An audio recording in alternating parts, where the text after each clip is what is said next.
Selamat bertemu kembali anak-anak sekalian yang Bapak banggakan. Pada kesempatan kali ini kita masuk ke dalam bab 4 ya.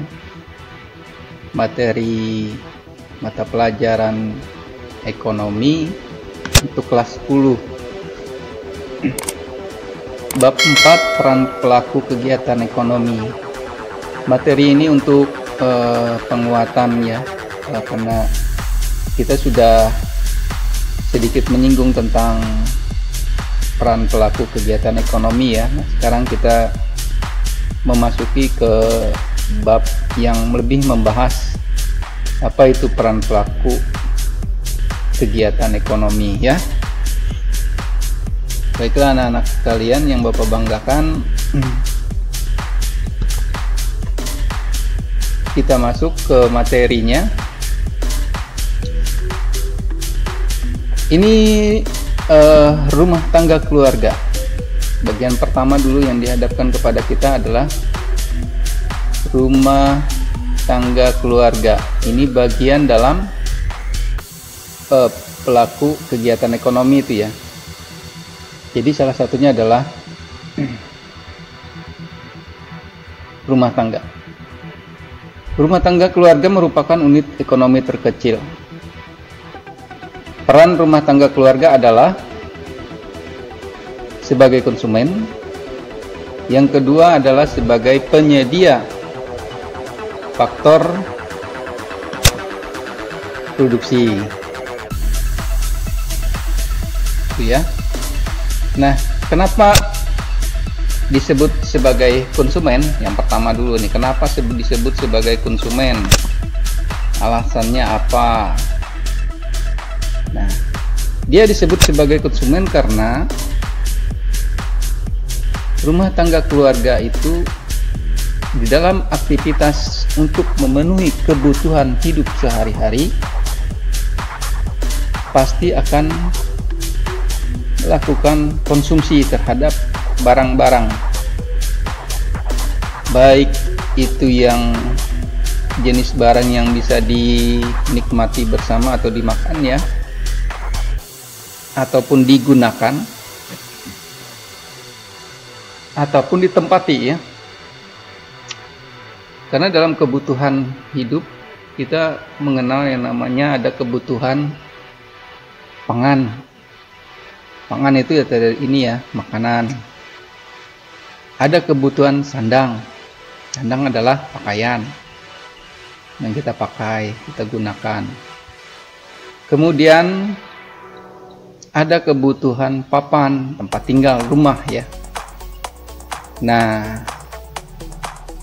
rumah tangga keluarga disebut sebagai konsumen. Ini bagian terkecil ya, rumah tangga keluarga kita masing-masing. Kita menikmati semua jenis barang-barang yang kita perlukan tadi. Makanan kita konsumsi, berbagai jenis makanan kita konsumsi untuk apa? Untuk membuat tubuh kita sehat dan bertenaga. Karena kalau kita tidak mempunyai tenaga dalam hidup, bagaimana bisa menjalankan aktivitas sehari-hari ya? Nah, salah satu suplai kekuatan bagi tubuh adalah makanan. Kebutuhan jasmani. Kalau kebutuhan rohani itu untuk memenuhi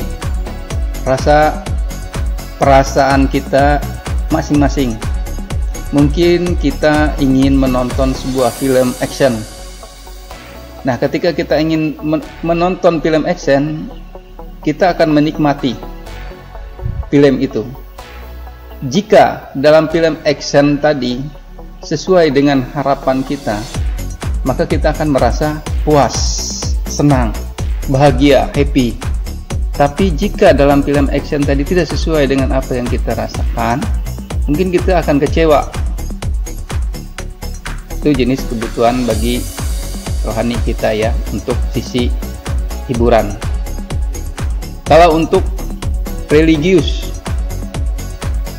setiap kita pasti memiliki keyakinan masing-masing dan berbeda-beda ya, sesuai dengan imannya.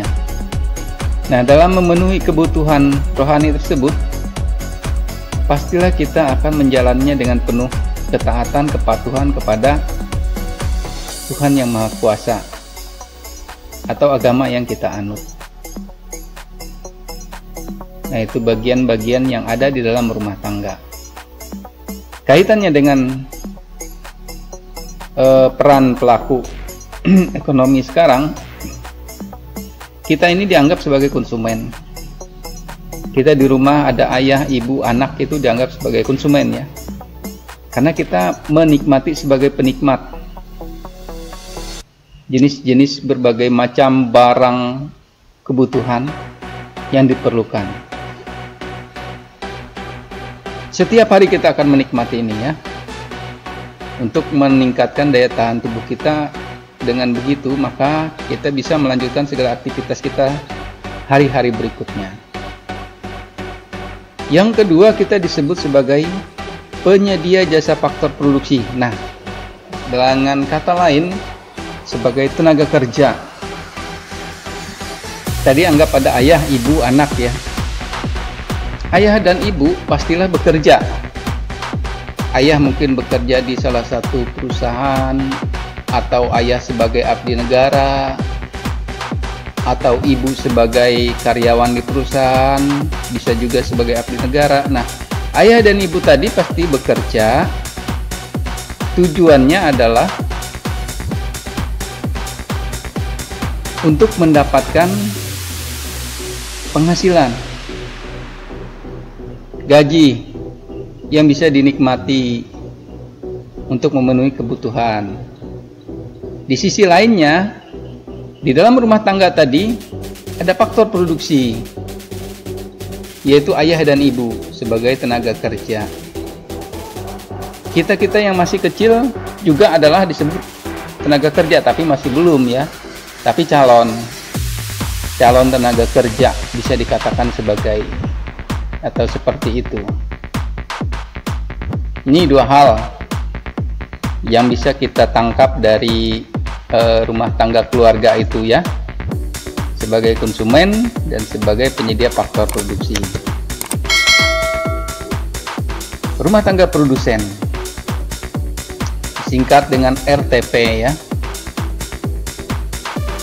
Kesatuan yuridis dan ekonomis dari faktor-faktor produksi yang bertujuan mencari laba atau memberi layanan kepada masyarakat, dapat dibedakan atas. Ada dua contoh nih diperlihatkan kepada kita ya. Perusahaan milik negara itu diberi contoh Pertamina. Perusahaan milik swasta diberi contoh Astra Internasional. Secara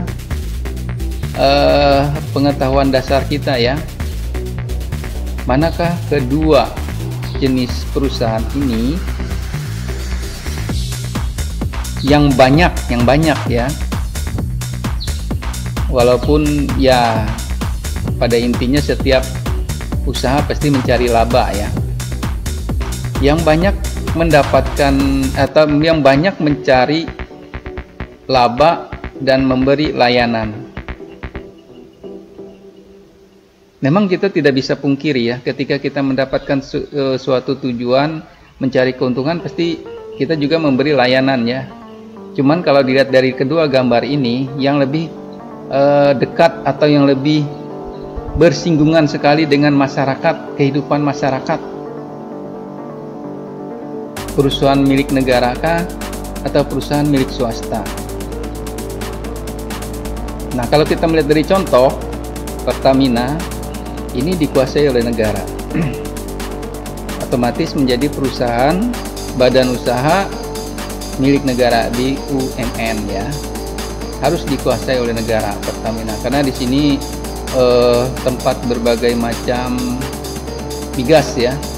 Nah, kita sekarang di zaman kita ini, kita masih bergantung sekali dengan migas ini, minyak dan gas ini untuk memenuhi segala aktivitas kita. Kita pakai motor pasti membutuhkan namanya minyak. Di rumah kita masak menggunakan gas. Nah, kalau seandainya Pertamina ini dikuasai oleh pihak swasta, maka dikhawatirkan akan terlalu membebani kepada rakyat ya. Jika harga-harga yang ditetapkan terhadap barang-barang yang menjadi bahan pokok itu hanya bisa terjangkau oleh kalangan tertentu. Makanya perusahaan milik negara Pertamina ini dikuasai oleh negara dengan upaya untuk semua produk yang dihasilkan dari Pertamina itu bisa dirasakan atau dimanfaatkan oleh berbagai lapisan sesuai dengan keperluannya ya. Jadi yang lebih banyak memberi layanan kepada masyarakat atau manfaat yang sangat bersinggungan dengan masyarakat adalah Pertamina. Sekarang Astrea International, perusahaan milik swasta, apakah dia tidak bersinggungan dengan masyarakat? Dia juga bersinggungan dengan masyarakat ya. Produk-produk yang dikeluarkannya pun juga dibutuhkan oleh masyarakat, tetapi hanya untuk kalangan tertentu saja. Kalangan tertentu ya, dalam tanda arti adalah orang-orang yang memiliki kemampuan finansial yang lebih itu untuk membeli produk-produk dari Astrea International ini. Nah, di sisi lain yang dikeluarkan atau produk yang dikeluarkan oleh contoh lembaga perusahaan ini adalah dia juga membutuhkan yang namanya perusahaan milik negara ini, produk dari perusahaan milik negara. Misalkan saja PT Astrea mengeluarkan ratusan mobil ya. Mobil itu bergantung untuk dia bisa difungsikan menggunakan minyak. Otomatis Pertamina lah yang mengeluarkan bahan bakarnya. Itu. Kalau perusahaan milik swasta, pada intinya atau tujuan dari perusahaan-perusahaan yang ada adalah dia mengarah kepada profit ya, laba. Karena dengan laba itulah aktivitas perusahaannya bisa berjalan lama. Kalau seandainya perusahaan tidak memiliki laba, bagaimana perusahaan itu bisa berjalan atau beraktivitas lama ya? Karena dari laba juga dia akan membayar gaji karyawannya,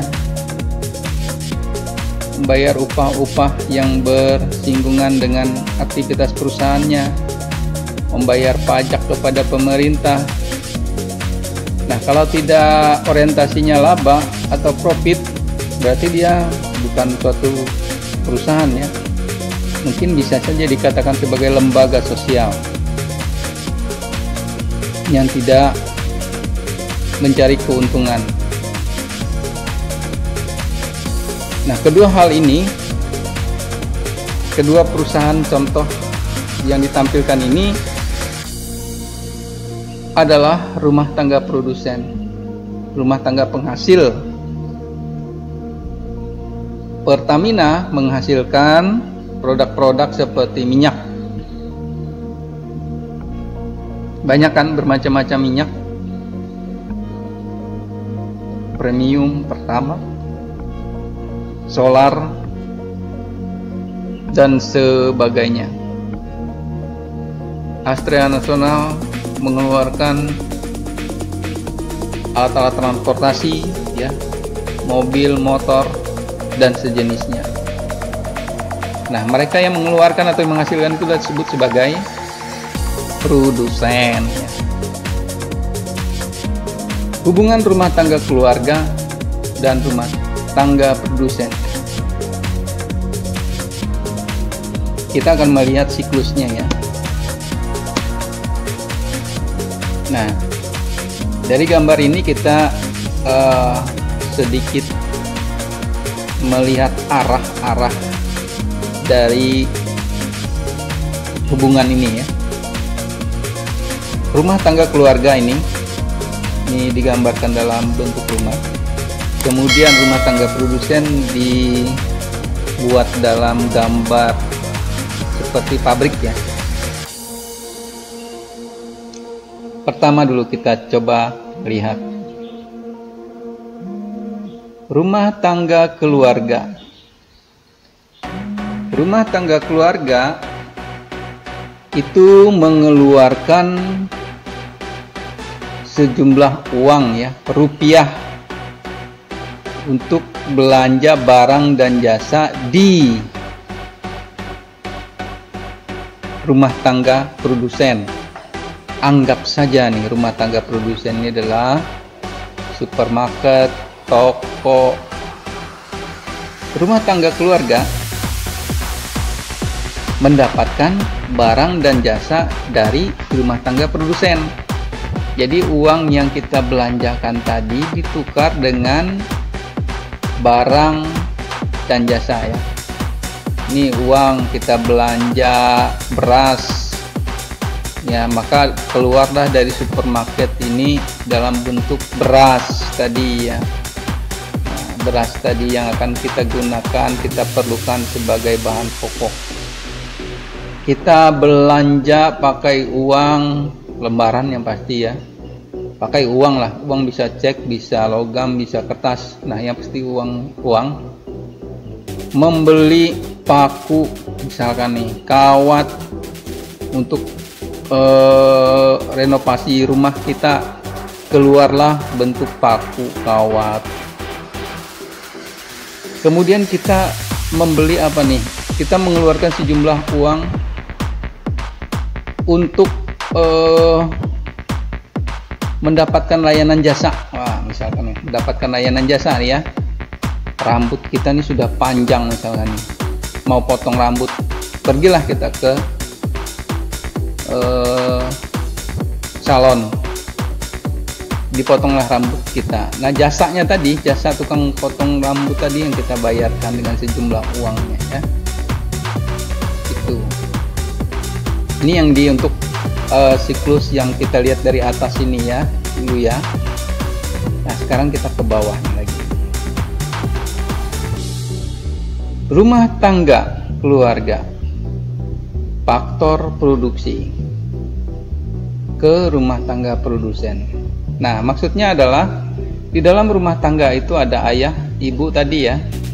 Ayah dan ibu itu kan merupakan tenaga kerja dimanapun mereka bekerja ya. Mereka adalah faktor produksi. Mereka bekerja pada suatu perusahaan ya. Tujuannya apa bekerja? Untuk mendapatkan penghasilan, gaji, uang ya. Nah dari tempat dia bekerja tadilah dia mendapatkan rupiah untuk belanja. Nah gaji tadi dikeluarkanlah ke ayah dan ibu.